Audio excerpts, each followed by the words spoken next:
Good morning. 5 రాష్ట్రాల assembly ఎన్నికలు ముగిశాయి. ముఖ్యమంత్రులు వచ్చేశారు. మంత్రివర్గం ఏర్పాటు అయింది. ఇక అందరి దృష్టి అసెంబ్లీ వైపు ఉంది. అసెంబ్లీలో ద మోస్ట్ ఇంపార్టెంట్ పర్సన్, అతి ముఖ్యమైన వ్యక్తి ఎవరు అంటే స్పీకర్. అసెంబ్లీలో స్పీకర్ ఎన్నిక జరుగుతుంది.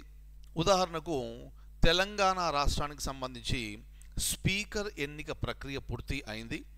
గడ్డం ప్రసాద్ కుమార్ వారు తెలంగాణ రాష్ట్ర అసెంబ్లీ స్పీకర్గా ఎన్నికవడం జరిగింది. అయితే ఈ క్లాస్లో మనము స్పీకర్ ఎన్నిక ఏ విధంగా ఉంటుంది అనేది మనం తెలుసుకుందాం. ఇక్కడ ముందుగా చూడండి, ఒకసారి ఎన్నికలు అయిన తర్వాత గవర్నర్ ఒక వ్యక్తిని ప్రొటెం స్పీకర్గా నియమించడం జరుగుతుంది. ప్రొటెం స్పీకర్ అంటే తాత్కాలిక స్పీకర్.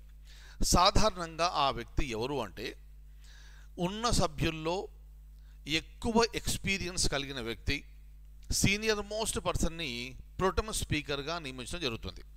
అలా అని ఖచ్చితంగా సీనియర్ మోస్ట్ పర్సన్ని నియమించాలన్న నిబంధన ఎక్కడా లేదు. ఉదాహరణకు తెలంగాణ రాష్ట్ర అసెంబ్లీకి సంబంధించి ప్రొటెం స్పీకర్గా అక్బరుద్దీన్ ఓవైసీ గారిని నియమించడం జరిగింది.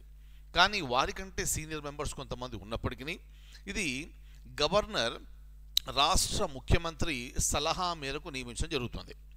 ఆ తర్వాత ఈ ప్రొటెం స్పీకర్ ఏం చేస్తారు అంటే శాసనసభలో మిగతా సభ్యులందరి చేత ప్రమాణ స్వీకారం అనేది చేయిస్తారు.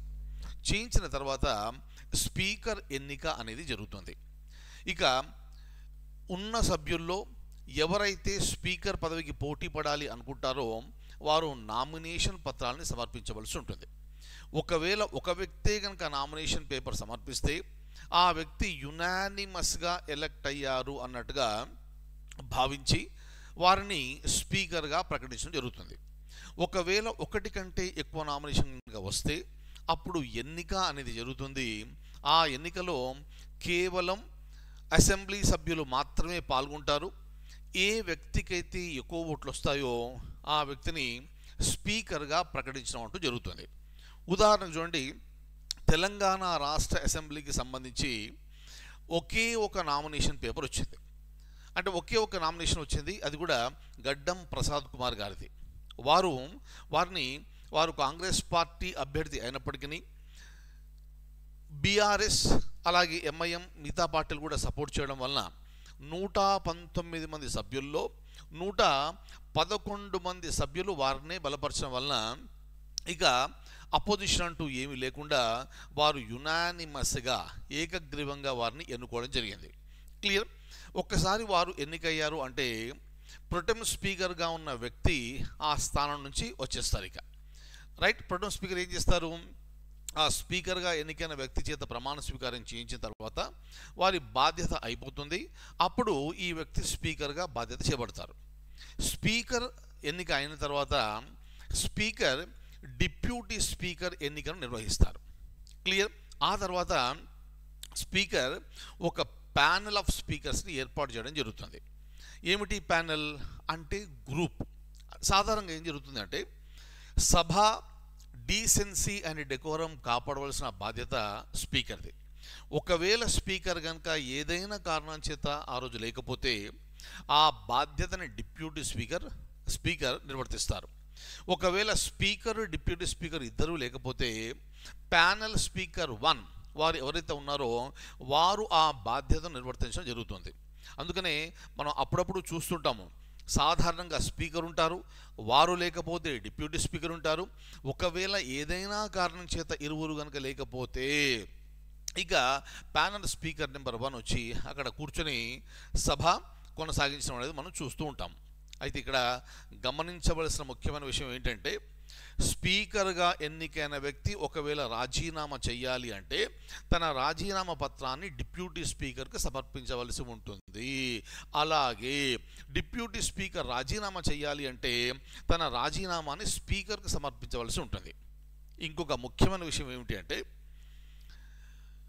సభలో సభ్యత్వం లేకుండా అంటే ఎమ్మెల్యే కాని వ్యక్తిని మంత్రిగా నియమించే సదుపాయము రాజ్యాంగం కల్పించింది.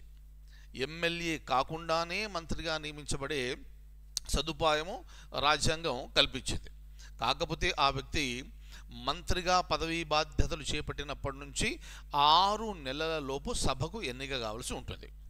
కానీ pro tem speaker, speaker, deputy speaker, panel of speakers వీరి విషయానికి వచ్చేటప్పటికి వీరందరూ కూడా ఖచ్చితంగా ఆ అసెంబ్లీలో సభ్యులు అయ్యి ఉండాలి.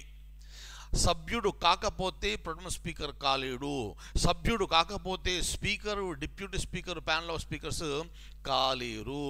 Very very very very important.